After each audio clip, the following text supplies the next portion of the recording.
বিএনপির সিনিয়র যুগ্ম মহাসচিব ও প্রধানমন্ত্রীর রাজনৈতিক বিষয়ক উপদেষ্টা অ্যাডভোকেট রুহুল কবির রিজভী বলেছেন, চীনের সঙ্গে বাংলাদেশের অর্থনৈতিক ও কৌশলগত সম্পর্ক আরও জোরদার হবে।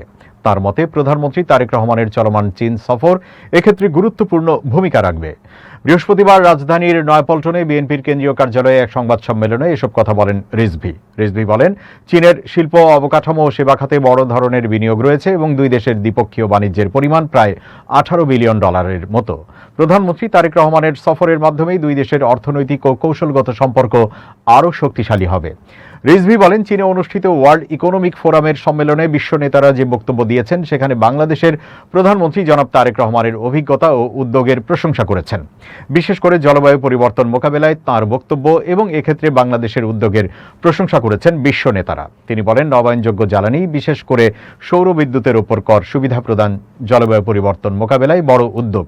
2030 সালের মধ্যে দেশের মোট বিদ্যুৎ উৎপাদনের প্রায় 20% সৌর বিদ্যুৎ থেকে পাওয়ার লক্ষ্য নির্ধারণ করা হয়েছে বলেও উল্লেখ করেন তিনি। চীনকে এমন একটি দেশ হিসেবে উল্লেখ করে রিজভী বলেন, দেশটি অন্য দেশের অভ্যন্তরীণ রাজনীতিতে হস্তক্ষেপ করে না। একই সঙ্গে তিনি দাবি করেন, অতীতে একমুখী পররাষ্ট্রনীতির পরিবর্তে এখন বহুমুখী পররাষ্ট্রনীতির প্রতিফলন দেখা যাচ্ছে। তার ভাষ্য, শহীদ রাষ্ট্রপতি জিয়াউর রহমান যে বহুমুখী পররাষ্ট্রনীতির সূচনা করেছিলেন, প্রধানমন্ত্রী তারেক রহমান সেই ধারাই অনুসরণ করছেন।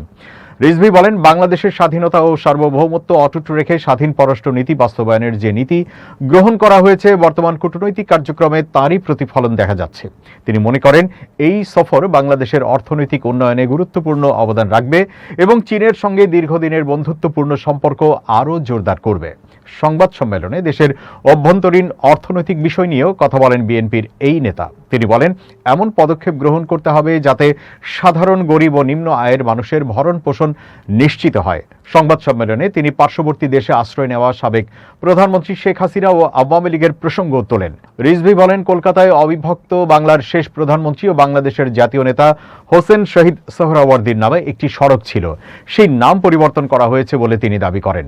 হোসেন শহীদ সোহরাওয়ার্দী আওয়ামী লীগের প্রতিষ্ঠাতা নেতাদের একজন এবং মরহুম শেখ মুজিবের সরাসরি নেতা হওয়া সত্ত্বেও আওয়ামী নেতা ও তাদের বুদ্ধিজীবীরা এই বিষয়ে নিশ্চুপ। রিজভী বলেন, কলকাতায় উপমহাদেশের একজন খ্যাতিমান নেতার নামে থাকা একটি সড়কের নাম পরিবর্তন করা রুচি বিরোধী কাজ।